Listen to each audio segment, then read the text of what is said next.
কর্মফল দিবসটা কি? কর্মফল দিবস, ধরো তুমি যেহেতু ঢাকা আসছো চট্টগ্রাম থেকে, পকেটে 500 টাকা নিয়ে, হ্যাঁ, তোমার যদি কর্ম ভালো থাকতো চট্টগ্রামে, তাহলে 500 টাকা নিয়ে না 5 লাখ টাকা নিয়েও আসতে পারতাম। 5 লাখ টাকা নিয়ে না 500 কোটি টাকা নিয়েও আসতে পারতাম। কারণ তোমার কর্ম নাই, তোমার কর্ম কম বা নাই, তাই তো তুমি 500 টাকা কষ্টে কষ্টে জুগাইয়া ঢাকায়। ঠিক তুমি দুনিয়াতে যে ধরনের কর্ম করতেছো, তুমি কি আল্লাহর পক্ষে কাজ করতেছো নাকি শয়তানের পক্ষে কাজ করতেছো? তুমি যদি আল্লাহর পক্ষে কাজ করো তাহলে তোমার কর্ম ভালো হচ্ছে নিঃসন্দেহে, আর যদি তুমি শয়তানের পক্ষে কাজ করো তাহলেও তোমার কর্ম ভালো হচ্ছে এই দুনিয়াতে সুখে থাকার জন্য। কিন্তু তুমি কোনো না কোনো দিন ক্ষতিগ্রস্ত হবা, যেভাবে বিগত সরকার হলো। তাদের কর্ম ভালো থাকলে কি আর এটা হতো না? হ্যাঁ, কিন্তু সুখে শান্তিতে ছিল না, দুনিয়ার বুকে ছিল, কোনো সমস্যা ছিল না। কিন্তু কর্ম ভালো নয় বলেই আজকে তারা জাহান্নামী। তাদের হাসর হয়ে গেছে, তারা এখন জাহান্নামী, তারা বিতাড়িত, তারা ওই দেশে ঢুকার কোন ধরনের প্রবেশাধিকার রাখে নাই, পলায়া থাকতে হবে। ঠিক হাসর হচ্ছে সেই কর্মফল দিবস পাওয়ার, মানে দিবস যেদিন তোমাকে আল্লাহ তোমার কর্মের একটা করে ডিভাইস ধরাই দিবে, যে এই ডিভাইসে তোমার কর্মফল আছে, তুমি যাই না নাও তোমার, তুমি কোন দিকে যাচ্ছ, জান্নাতে না জাহান্নামে। তো এখন তুমি ওইটা দেখা তুমি যে কত বড় পাপী, তুমি যে কত হারামি ছিলা, সেটা দেখে বুঝে ফেলবা। আর যারা নেককার বান্দা মানে মুমিন, তারাও সেটা দেখে বুঝে ফেলবে। কিন্তু এটা হবে পরে। প্রথমে হাসরের ময়দানে আল্লাহ উপস্থিত হইয়া আদেশ করবে কাফেররা আলাদা হয়ে যাও। কি বলবে? আলাদা হয়ে যাও। কাদেরকে? কাফের। কাফেরদের পা সাক্ষী দিয়া কাফেরদের জায়গায় তারা চলে যাবে। তারপর আল্লাহ যার যার আমল নামা তার তার হাতে পৌঁছাইয়া দিবে। ওই যে একটু আগে ডিভাইসের কথা বললাম, পৌঁছাইয়া দিবে।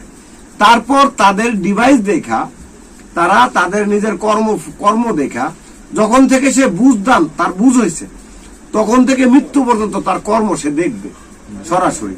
এবং যখন দেখবে, ধরো একটা লাইফ স্টোরি সে দেখবে, দুনিয়াতে লাইফ স্টোরি আছে না, সেটা দেখার পর সে বুঝা ফেলবে যে আমি কতটা হারামি ছিলাম, কতটা খারাপ ছিলাম, আমি আল্লাহর জন্য কি করছি, কিছুই করে সবটা আমার জন্য করছি। আমি দাঁড়িয়ে রাখছি কিন্তু আমার জন্য রাখছি, কারণ মানুষ আমারে সম্মান করবো। আমি মুফতি, মাওলানা, মুফাসসির, মুহাদ্দিস, হাফেজ সবই হয়েছি, কিন্তু তার বিনিময়ে তো আমি পাইছি। হ্যাঁ, হাফেজ যখন ছিলাম তখন কোরআন খতম দিয়ে টাকা পাইতাম, এর উপরে যখন ডিগ্রি অর্জন করছি তখন ওইটা কইরা টাকা পাইতাম, এবং সম্মান তো আসিলই। এবং যে কোনো অনুষ্ঠানে গেলেই মুরগির রান, খাসির রান তো আসিলই, ঠিক না? ওর মানে তুমি যে কর্ম করছো, এই কর্ম আল্লাহর জন্য করো না। তুমি 5 ওয়াক্ত নামাজ পড়ছো, তোমাকে মানুষ নামাজি বলবো বইলা, কি বলবো বইলা? ঠিক না? কারণ আল্লাহ এগুলো জানে। আর যে প্রকৃত পক্ষে যা করছে আল্লাহর জন্য করছে, এটাও আল্লাহ জানে। কোন সন্দেহ আছে? সুতরাং এই জন্যই আমল নামা দেওয়ার পর সে যখন তার সব বিষয়গুলো দেখতে পাবে, তখন বুঝবে আসলেই তো আমি কাফের। আর মোমেনদের ওইটা দেখার দরকারও নাই। কত কেন? কারণ ওইখানে হাসরে সবাই জানবে যে আমি তো মুমিন, তাই তো এখানে আসছি। তাই সে যে কোনো জান্নাতেই যাবে, তো জান্নাতে তার কি ওইটা দেখার দরকার আছে? তবুও দেখবে, দেখা সে বলবে আল্লাহ আমার ভাগ্য গুণে আমি এই কাজটা করতে পারছিলাম। হ্যাঁ, শয়তানের ওয়াসওয়াসা ধোঁকা থেকে আল্লাহ তুমি আমার বাঁচাইছো, শুকরিয়া জানাই। কথা বুঝো নাই? আল্লাহ তোমার দয়া না থাকলে আজকে আমি কাফেরদের দলেই থাকতাম। তাহলে তারা শুকরিয়া করবে। কি করবে? শুকরিয়া করবে। আর কাফেরদেরকে আল্লাহ আদেশ দিবে এদেরকে জাহান্নামে প্রবেশ করায় দিয়ে আসো, এবং এই জাহান্নাম থেকে আর কখনো তারা রেহাই পাবে না। কি পাবে না? না, রেহাই পাবে না। তাহলে যে জাহান্নামে যাচ্ছে সে কি আর জাহান্নাম থেকে কখনো বের হবে? যদি বলে কেউ বের হবে, তাহলে আল্লাহ কি 2 মুখা সাপ? এক মুখে 2 কথা কইছে? নাউজুবিল্লাহ। আল্লাহ যা বলেন তা করেন, আল্লাহর চেয়ে বড় ওয়াদা রক্ষাকারী আর কেউ আছেন? না। নাই। তাহলে তারপর মোমেনরা কোথায় যাবে এটা সবাই জানে, জান্নাতে নাকি? তারপরে এই কথার উপরে মোল্লারা হাদিস বানাইছে।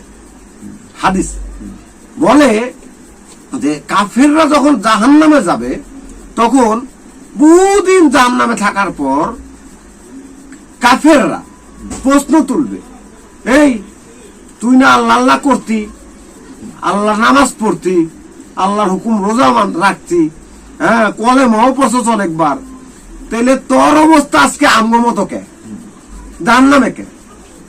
এটা হাদিস কইতেছে কিন্তু। তো এই কথা বলার পর আল্লাহ কইব, হ্যাঁ রে আমি কি ভুলটা করছি, কি কইব? ভুল করছে। হ্যাঁ, এটা হাদিসের কথা কিন্তু। আমি কি ভুলটা করছি, জীবনে একবার হইলেও তো আমার এটা কইছে, আমি তো কামটা ঠিক করি নাই, কি করি নাই ঠিক করে। না।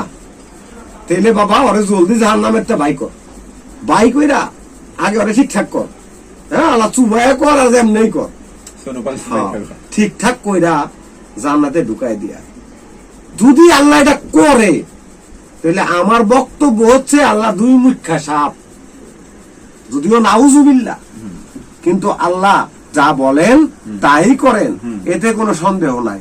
তাহলে দুই মুখা সাপ কারা? যারা এটা বানাইছে, যারা এই হাদিসটা নির্মাণ কইরা জনগণকে ধোকায় রাখছে যে একবার কলেমা পড়ছে সে জান্নাতে যাবেই যাবে কোনো না কোনো দিন, বলে না? হ্যাঁ, তাহলে এই জনগণের ধোকা দিয়া জাহান্নামে যারা নিচ্ছে, হ্যাঁ তাদের পরিণতি কি?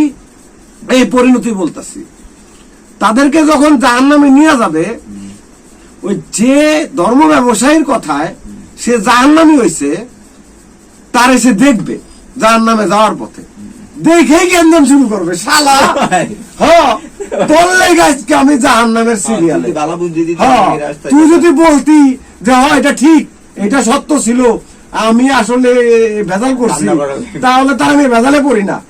আমার মনে তো ছিল আল্লাহর হুকুম মাননের, কিন্তু তুই তো আমার ভেজালটা করছস, তে আজকে তোরা রাখবো না। তখন আল্লাহ কইব যে এখানে জ্ঞান নাম করার মতো কোন সুযোগ নাই, কি নাই, কোন সুযোগ নাই। হ্যাঁ, আজকে যাও। আর ওই জাহান্নামীদের সিরিয়ালে এই হুজুরও থাকবো, বুঝো নাই মনের কথা? না, ওই প্রথম থাকার শেষে থাক কথা এটা না, ওই সিরিয়ালেই থাকবো। তোরা যাইতে যাইতে জ্ঞান শুরু করে দিব, কথা বুঝছো কিনা? আর জাহান্নামে যে কি হইব এটা যে জাহান্নাম দেখছে, অর্থাৎ এই দুনিয়ার জাহান্নাম দেখছে, তারাও কম বেশি বুঝবো জাহান্নামটা কি, কথা বুঝো নাই? যেমন বর্তমানে বিগত সরকারের যে অবস্থাটা চলতেছে, ঠিক আছে, হ্যাঁ নিজের বাড়িতে আসতে পারতেছে না, আর থাকলেও পলায়া, ব্যাপারটা বুঝছো কিনা? তো যাই হোক, আমার বক্তব্যটা হচ্ছে যে যে যেখানে প্রবেশ করবে সে সেখান থেকে আর কখনো রেহাই পাবে না, ঠিক আছে?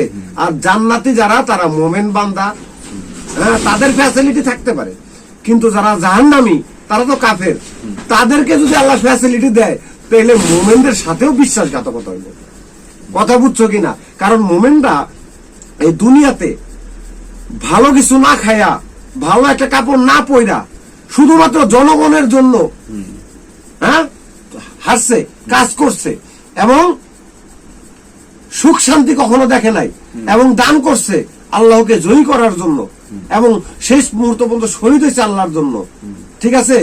তাদেরকে ঠকানো হবে না যদি কাফেরদেরকে ফ্যাসিলিটি দেওয়া হয়, কথা বুঝো নাই? যারা মোল্লাদের তৈরি করা এই হাদিস খানা মানেন, তারা মোল্লাদের সাথে কই যাবেন যেন?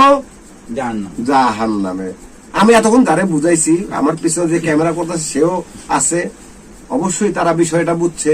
এই আজিম, তোমার প্রশ্ন আছে এই বিষয়ে? আর কোনো নাই, আশা করি আপনাদেরও প্রশ্ন থাকবে না ইনশাআল্লাহ।